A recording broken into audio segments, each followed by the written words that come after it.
So the Living Legends system has been a thing since the very beginning of Flesh and Blood. It's ingrained into the game's core.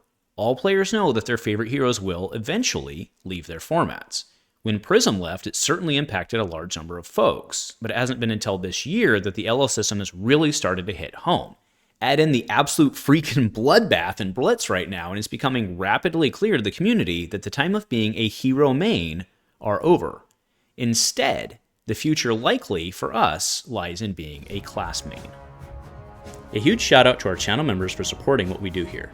If you want to get involved with the channel and the Dice Commando community, please consider joining as a channel member. Remember, these videos are only possible with your support. You can show that support with a like, a subscribe, and by leaving us a comment and sharing your feedback. Community first, and go Commando. Hey there, my Flesh and Blood friends. Welcome back to Dice Commando and Go Again, a fabulous cast. Thanks for checking in here on, that's right, Saturday morning. I know I missed the Friday morning cast, but it just wasn't gonna happen with work. It's been a busy couple of weeks, and I got home last night, and it just wasn't gonna happen.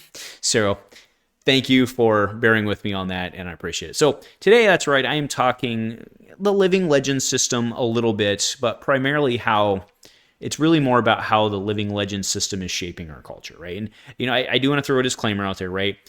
I think it's fair to say that right now, more than any other time in the game, the LL system is a hot topic because of just the churn that we're seeing, right? We've seen several heroes basically since August. Obviously, we saw Oldhim earlier in the year, which really butthurt a lot of people. And, we'd had Prism before that, but just the churn we're seeing right now, we had Briar, Lexi, Icelander, all in CC, and then what's happening in Blitz right now is, like I mentioned in the intro, it's a bloodbath, right? So I get it. It's a hot topic. Now, that said, let's just assume for a second that the LL system is the one we have and that that's a core mechanic of Flesh and Blood, because it is, right? So instead of attacking the system and what we don't like about it, let's instead put on our hats and say, okay, let's look at how the ramifications of that system are changing the game, what's happening right now, and how that's changing, like I mentioned, kind of the culture of the game. Okay, so that is my approach for this episode. You're welcome to believe what you want and comment what you want, and I encourage both because I do appreciate open thought. But again, let's be constructive about it, because the Living Legends system is what we have, and regardless of whether we like it or not, it is what it is, right? So to that point, one of the not really core tenets of the Living Legends system itself, right? But one of the implied promises, let's say it that way, of the Living Legends system is that when your hero goes away, your hero will be backfilled, right? And that's a liar, pants on fire situation in terms of statements, because for two reasons, right? First off, we saw the chain, right? Chain to Vinset. They did not backfill the hero specifically. They backfilled the class and talent, and they brought in an equivalent hero that could play the cards minus the specializations and all that, right? And that's really what more, from this argument I'm talking about, that's more what people are concerned about as well. I don't want my cards to be unplayable. That's very much a anti-rotation sentiment, which is completely fair. Who wants to pay for stuff that you can't use anymore? Totally get it.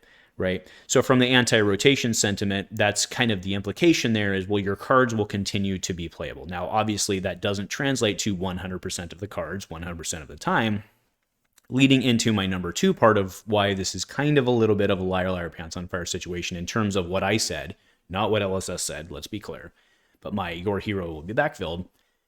Because in this game, you start with heroes. Well, groundbreaking statement, right? But your hero really defines your archetype.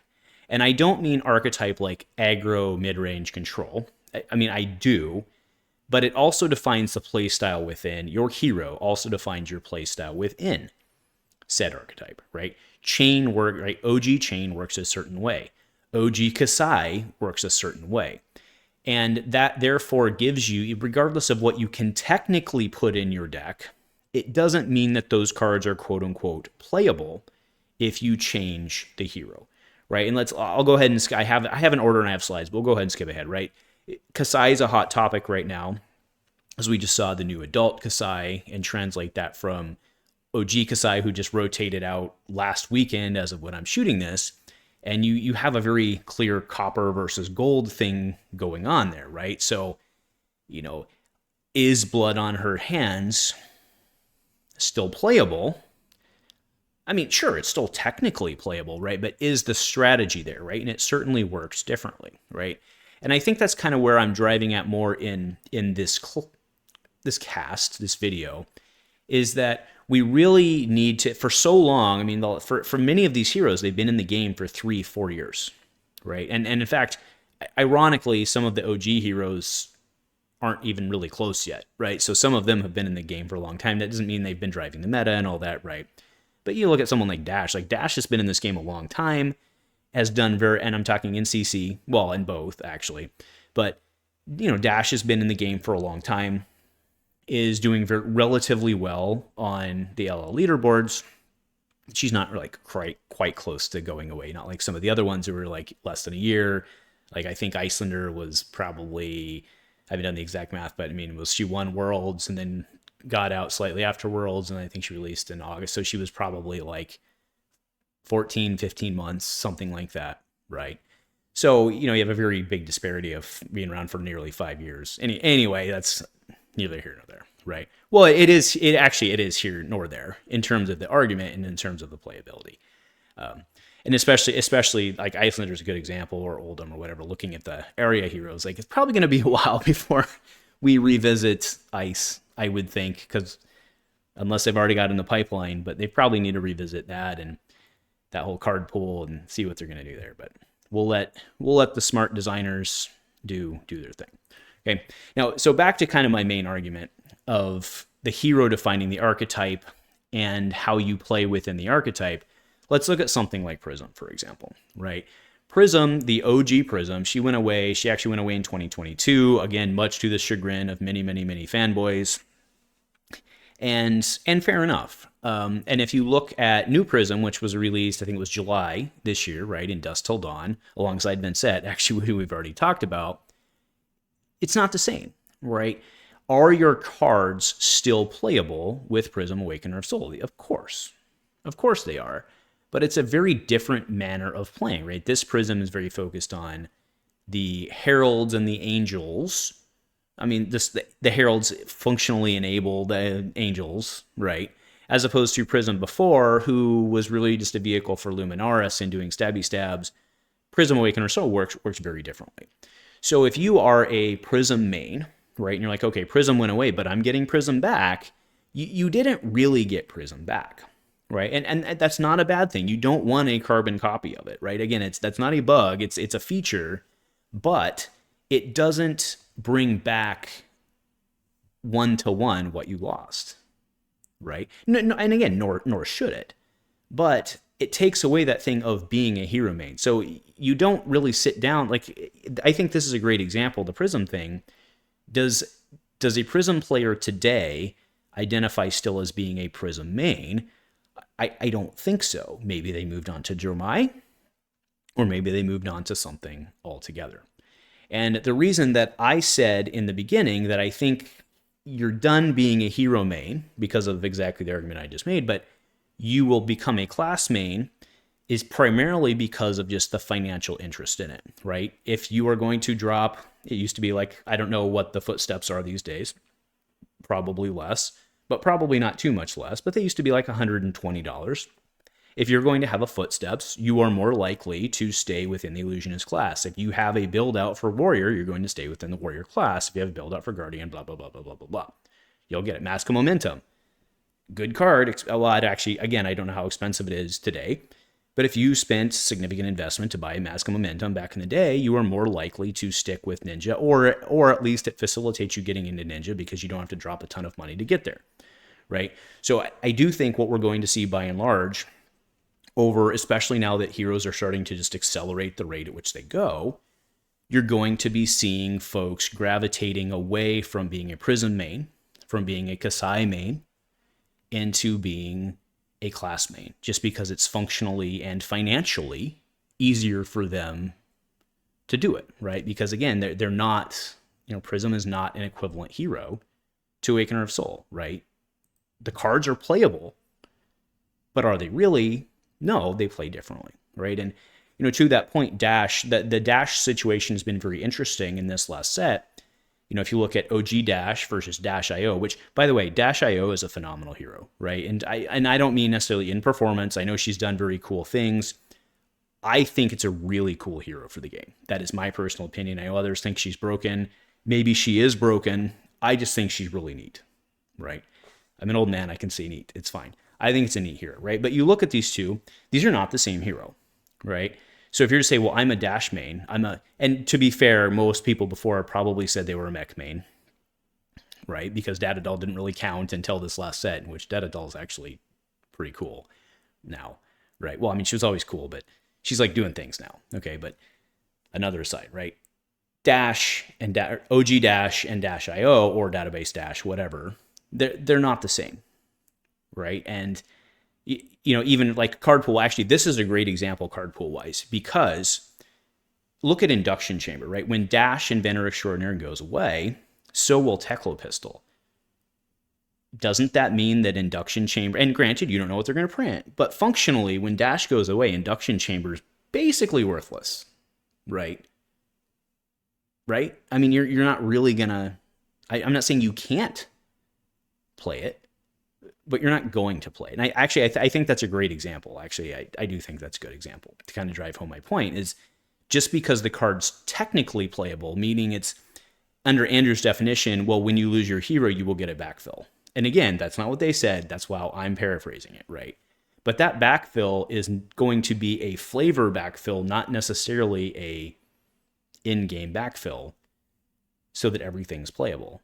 And the chain and set thing, like, what are you going to do with your chain specs now? They're sitting in a box, right? And people can certainly latch onto that and be, the Oldham spec, right? We got an Oldham spec in the last set when he was he was gone from all formats at that point. Well, sure, there's a promise there that at some point Oldham's going to come back. But when Oldham comes back, do you think Oldham's going to play the same way as Oldham? I sure as hell hope not. And he'll probably be a control hero, for sure, but he'll control in a different way. And then kind of the last thing I want to leave you with, which is a depressing thought, something I've been thinking about. And all of our heroes are eventually going to suck one day, right? And again, I'll bring up the Prism example because, again, if this game's around for 20, 30 years, right, at some point down the line, all of our heroes will eventually accumulate, under the current system, all of our heroes will accumulate enough points to eventually go away and will then, in enough time, have gotten a backfill or an equivalent backfill. And eventually one of them is not going to be able to earn enough points to go away, which by definition means that within the meta, your hero is going to suck. So all of us who are identifying as hero mains, eventually our hero is going to suck. Just statistically over the long, it could be 5 years, could be 25 years, could be 50 years. I won't be alive that long, but either way, you get my point. All of our heroes are eventually going to suck. So, and they're not going to play the same. B, they're going to suck. You get my point. I'm going to let it go. We're not going to be hero mains, right? It's time to start being, at the very minimum, class mains, and probably, again, I believe that most Flesh and Blood players have multiple decks. Probably 2 to 3 decks is the average of the people who are like into Flesh and Blood enough. Most of them probably have 2 to 3 heroes. Maybe not decks, but heroes, right? Because, you could play Dorinthian Blitz and CC, right? But you get my point, right? You probably have 2 to 3 heroes. Probably 2 of them are within the same, like, again, statistically, probably 2 of them are in the same class and 1 not. Either way, you understand my point. But the days of being a hero main are over. And it's ending very quickly, especially in Blitz, as we're all very painfully familiar. So anyway, that's my piece, my thoughts. I didn't have any data or anything to back this up. This is how I feel, kind of my thoughts on the situation. But it's definitely a culture shift, I think, from, again, the game is relatively new in the grand scheme of things. We're evolving. Things are going to change. And this is one of those evolutions, I think, is being mentally ready to understand that our heroes are going to eventually go away, right? We all knew it was going to happen, but it didn't really resonate until, for most of us, it didn't really resonate until recently, when even if our hero's still around, we're seeing heroes get killed like literally every weekend now. We're seeing heroes go down. We saw Iyslander, Briar and Lexi went down, I suppose, over like Q3. But then we saw Iyslander go down. Then we saw Chain go down. Then we saw Kasai and Kano go down. Ira's probably going to go down this weekend. And then who the hell knows what's going to happen, right? But you start to see all these dominoes start to fall, and you're like, my baby, my guy is probably next, right? So realistically, where do we go from there? If we want to keep playing the game, we change our mindset, we refocus, and we go from there. So anyway, that's my piece. Let me know in the comments below what you think. Love chatting with you all. Nothing else. Go Commando.